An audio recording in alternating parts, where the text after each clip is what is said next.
అందరికీ నమస్కారం. సో, ఈరోజు ప్రస్తుతం జనరల్ టాపిక్ ఏం జరుగుతుంది అంటే, బెంగుళూరు చివరన జరిగిన రేవ్ పార్టీకి సంబంధించి, అందులో మన సినీ నటులు చాలామంది ఉన్నారని చెప్పి కొంతమంది, మేము ఉండలేదు అని చెప్పి చాలామంది వీడియోస్ అనేవి రిలీజ్ చేస్తూ ఉన్నారు. ఇందులో ముఖ్యంగా నటి హేమ, అదేవిధంగా శ్రీకాంత్ గారు కూడా. శ్రీకాంత్ గారు ఆల్రెడీ రిలీజ్ చేశారు వీడియో. నేను ఇంట్లోనే ఉన్నాను అని చెప్పి ఒక వీడియో రిలీజ్ చేయడం జరిగింది. అదేవిధంగా అదే తోవలో హేమ గారు కూడా రిలీజ్ చేశారు. బట్ హేమ గారు రిలీజ్ చేసిన వీడియో ఏదైతే ఉందో దాని బ్యాక్గ్రౌండ్ చూసుకున్న ఇదంతా బెంగళూరులో వాళ్ళు ఎవరైతే కన్నడ పోలీసులు రిలీజ్ చేసిన ఫొటోస్ కావచ్చు, వీడియోస్ కావచ్చు, మొత్తం సేమ్గా అనిపిస్తుంది. అసలు దీని మీద మనకి చర్చించుకోవడానికి ఈరోజు మనతో పాటు ఉన్నారు పొలిటికల్ అనలిస్ట్, అదేవిధంగా ప్రొడ్యూసర్ అయిన నట్టి కుమార్ గారు. సో ఆయన మాటలో తెలుసుకుందాం అసలు ఈ అంశం దేని మీద ఆధారపడి నడుస్తోంది అండి. నమస్కారం సార్. సార్, ఈ రేవ్ పార్టీకి సంబంధించి హేమ గారు కావచ్చు, శ్రీకాంత్ గారు కావచ్చు, ఏ ఇతర నటులు ఎవరున్నా సరే అసలు ఈ టాపిక్ ఎందుకు నడుస్తుంది అంటారు? ఇంకా ఓకే, అక్కడ రేవ్ పార్టీ జరిగింది, డ్రగ్స్ తీసుకున్నారు, నిర్ధారణ అయింది. ఎవరు తీసుకున్నారు, ఏం తీసుకున్నారు పక్కన పెడితే, బాగా డబ్బు ఉన్నాడు, బాగా డబ్బు ఎక్కువైనోడు అక్కడ రేవ్ పార్టీ పెట్టాడు, అందరినీ పిలిచాడు. ఇప్పుడు మందు పార్టీ ఒకప్పుడు ఉండేది, ఇప్పుడు అమ్మాయిలు అందరిని పెట్టి ఎంజాయ్ చేస్తారు. రేవ్ పార్టీ అని మొదలైంది. దాన్ని పోలీసులు పట్టుకున్నారు, భగ్నం చేశారు. దాంట్లో ఎవరెవరు పట్టుకున్నారు, ఏం పట్టుకున్నారంటే ఇప్పటికి తెలుగు ఛానళ్ళు, సోషల్ మీడియా ఆల్చూలు చేస్తూ వస్తుంది. దాంట్లో శ్రీకాంత్ గారు లేరు, ఉండరు. ఎందుకంటే ఆయన నాకు దాదాపు ఆయన సినీ ఇండస్ట్రీకి రాకముందని తెలుసు. ఆ క్యారెక్టర్ అయింది కాదు, ఆయన అవసరం లేదు. ఓకే, ఆ మనిషిని పోయిన మనిషి ఉన్నాడు కాబట్టి ఆయన అనుకోవచ్చు, తప్పలేదు. ఆయన కూడా దానికి ఇచ్చాడు. ఎందుకంటే ఆయన నాకు బాగా దగ్గరగా తెలుసు కాబట్టి నేను ఆయన కోసం చెప్పగలుగుతున్నాను. తెలియకపోతే నేను కూడా చెప్పలేను కదా. కనుక అది రెండో విషయం. ఇంకోటి ఏంటి, మీరు ఇంకా సినీ నటులు ఉన్నారంటారు. నటులున్న హేమ గారు వచ్చారు, గబగబా ఆమె చెప్పారు. ఆమె చెప్పిన దాంట్లో క్లారిటీ కనపడట్లేదు. నేను ఇక్కడ ఫామ్ హౌస్లో ఉన్నాను, చిల్ అవుతున్నాను, హైదరాబాద్లో ఉన్నాను, ఏ ఫామ్ హౌస్లో చెప్పలేదు. చెప్పుండి పలానా దగ్గర పలానా అడ్రస్లో ఉన్నాను బాగుంది వచ్చేది. సేమ్ వాళ్ళు పెట్టిన వెంటనే సేమ్ ఆమె కూడా అదే డ్రెస్తో అదే దాంట్లో వాళ్ళు పెట్టారు. ఎంత నిజమో ఎంత అబద్ధాలు, పోలీసు వాళ్ళు అబద్ధం చెప్పాల్సినంత అవసరం లేదు. ఓకే, ఆమె ఉన్నంత మాత్రాన్ని మనకి ఏమీ కాదు, లేకపోయినంత మాత్రాన్ని ఏం కాదు. ఉంటే ఫ్యామిలీకి ప్రాబ్లం, లేకపోతే వాళ్ళకి ప్రాబ్లం, అంతే తప్ప సమాజంలో ఏం పనికొచ్చే పెద్ద ఇష్యూ కాదు. పర్సనల్గా కెరీర్ పారవడానికి ఆటోమేటిక్గా ఆమె నిజంగా లేదనుకుంటే ఆమె డైరెక్ట్గా నరేష్ గారికి ఇంతకుముందు నరేష్ గారికి వాళ్ళందరికీ నోటీస్ ఇచ్చినట్టు అలాగే అందరికీ నోటీస్ ఇవ్వచ్చు, లేకపోతే గట్టిగా డిఫర్మేషన్ ఇవ్వచ్చు, లేకపోతే పోలీసుల మీద ఏదైనా ఇవ్వచ్చు, లేకపోతే సోషల్ మీడియా మీద ఇవ్వచ్చు. ఆమె నిజాయితీ ఉంటే. అంటే నేను ఆమె కోసం చెప్పట్లే, చాలామంది ఉన్నారు, అందరూ నిజాయితీ పర్లే, అందరికీ క్లీన్ చీట్ వచ్చినలే. అసలు ఎప్పుడు ఏది ముట్టుకోరు, మందు కూడా తాగరాలు. కానీ వాళ్ళు పోలీసులు అందరూ పట్టుకొని లైన్ కట్టారు. ఉదయాన్నే భలే కడతారు లైన్, సినిమా థియేటర్లో క్యూ కట్టినట్టు కట్టారు మా సినిమాలు అంతా. 10 గంటలకు రావాలంటే గబ్బ వస్తారు, బౌన్సర్స్ వస్తారు, అందరూ లైన్ కట్టేస్తారు. లైన్ కట్టి ఎంటుకలు కట్ చేస్తారు, అన్నీ అయిపోయి మొత్తం ఒక 10 రోజులు తిరుగుతుంది. 10 రోజులు తిరుగుతుంది, మళ్ళీ ఒక సంవత్సరం తర్వాత వస్తుంది.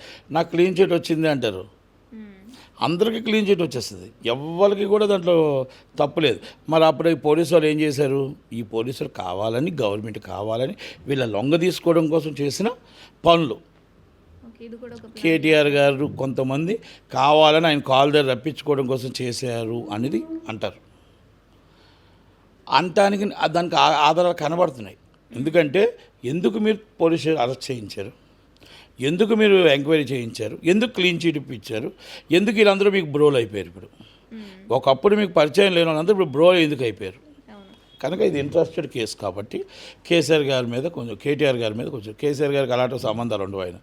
ఆయన ఎప్పుడు స్ట్రేట్ ఫార్వర్డ్గా ఉంటాడు, చేయాలంటే మంచి చేస్తాడు, లేదనుకుంటే స్ట్రేట్గా మాట్లాడతాడు తప్ప ఆయనతో నాకు కూడా మంచి అనుబంధం ఉంది. కానీ ఇలాంటివి ఆయనకి తెలియవు, ఆయన ఉండదు. ఇప్పుడున్న పిల్లలు కదా, పిల్లలకు ఇలాగ ఉంటాయి అంతే. ఓకే, అయితే ఇక్కడ ఇప్పుడు పట్టుకుంటున్నారు, వాళ్ళ మీద ఏది తప్పు లేదంటున్నారు, శాస్త్రీయంగా తప్పే లేదంటున్నారు. కనుక ఆఫీసర్ కూడా వెరీ గుడ్ అబస్సాగా అబరవాలని పిచ్చోళ్ళని చేస్తున్నారు. మీ సోషల్ మీడియాలో ఇప్పుడు అయిపోయింది, ఉదయం నుంచి పట్టుకొని తిరుగుతూనే ఉన్నారు మైకులు అందరూ. ఈ మైకులు అన్నీ 2 రోజులు మాట్లాడతాం, 3వ రోజు ఏం మాట్లాడు. ఇప్పుడు నా 3వ రోజు వీళ్ళ మీద ఎందుకు కేసు పెట్టలేదు, లేకపోతే ఈ ఆమె ఎందుకు ఇవ్వలేదు, లేకపోతే ఇంకోళ్ళు ఎందుకు ఇవ్వలేదు అని చెప్పం. కంటెంట్ కూడా ఎండ్ ఉండదు ఫస్ట్, అదే అంటున్నాను, ఎండ్ ఉండదు దీనికి. అందుకే నేను ఒక భైరవ అని ఒక సినిమా తీశాను. 10 సంవత్సరాల ముందు టీవీలో వేసిన సినిమా, మర్డర్ జరిగిందని చెప్పిన వాళ్ళు ఆ మర్డర్లో ఏం జరిగింది, ఏ శిక్ష పడిందో చెప్పకుండానే అక్కడ క్లోజ్ చేశారు ఫైలు. అందుకని ఆ టీవీలో రోజుకి చేస్తుంది పలానా కేసు ఏమైంది పలానా కేసు ఏమైంది అని వాళ్ళు తీస్తూ ఉంటే మేము మంత్రి ఫైల్స్ అని ఒక దాంట్లోనే భైరవ శ్రీహరి గారితో ఒక సినిమా చేసాం. అది అందుకనే టీవీ ఛానల్స్ పెట్టి ఏబైనా ఆంధ్రజ్యోతి పెట్టి మొత్తం టోటల్గా అన్నీ పెట్టి ఆ కేసు ఎందుకు అయింది, ఎందుకు మనం డైరెక్ట్గా ఇన్వెస్టిగేషన్ చేయలేకపోతున్నాం అంటే మన టీఆర్పీ రేటు కోసం ఓన్లీ జస్ట్ ఆ 2 రోజులైన హైప్, 3వ రోజు అవసరం లేదా, అంటే ఆ శిక్ష పడిందో లేదో కూడా అవసరం లేదా. అది అలా మనం ఏంటంటే 2 రోజుల హైప్ కోసం మనం చేస్తున్నాం. ఓకే వాళ్ళు మంచి చేశారా చేయలేదా, అక్కడ ఉన్నారా లేదని మనకు తెలియదు. ఉన్నారంటే పోలీసులు పట్టుకుంటారు, లేరు అనుకుంటే వాళ్ళ మీద కేసు వేయాలి. అంటే నటి హేమ ఉన్నారు అనడానికి కామన్గా వాళ్ళు పెట్టిన వీడియో కావచ్చు లేదా నటి హేమ గారు చేసిన వీడియో కావచ్చు, దాని బ్యాక్గ్రౌండ్ ఏవైతే చెట్లు ఉన్నాయో లేదా వెనక ఉన్న సెట్టింగ్ ఏదైతే ఉందో అదంతా సేమ్ విజువల్స్ ఉన్నాయి, ఈవెన్ సేమ్ డ్రెస్ కూడా వేసుకోవడం.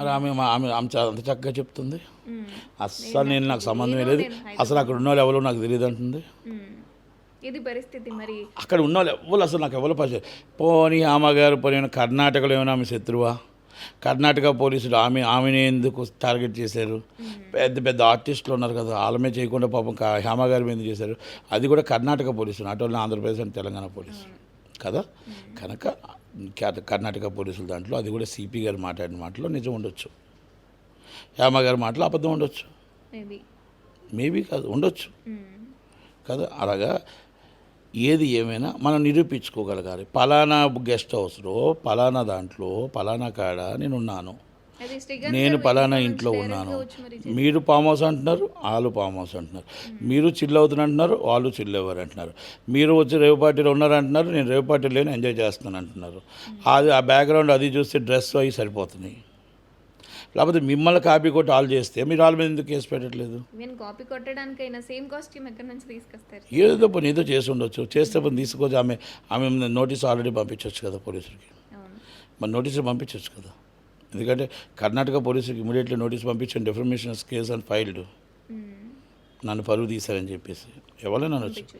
ఇప్పుడు నేను మాట్లాడుతున్నా, ఇప్పుడు నేను మాట్లాడిన తప్పు అయితే నా మీద డిఫర్మేషన్ ఇవ్వచ్చు, మీ మీద కూడా ఇవ్వచ్చు కదా. మరి తప్పు మాట్లాడితే కంపల్సరీ వేస్తారు.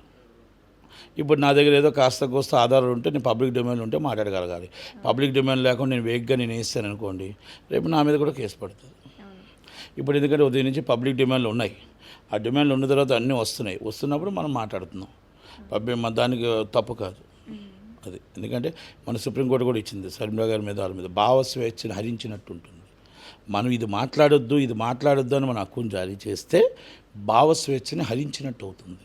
కనుక కడప కోర్టు ఏదైతే మీరు మాట్లాడొద్దని ఇచ్చారో పబ్లిక్ డొమైన్లో ఉన్నది మాట్లాడటానికే భావ స్వేచ్ఛను హరించినట్టు ఉంటుంది అనేసి ఇమ్మీడియట్లీ స్టే ఇచ్చారు సుప్రీంకోర్టు. ధన్యవాదాలు సార్.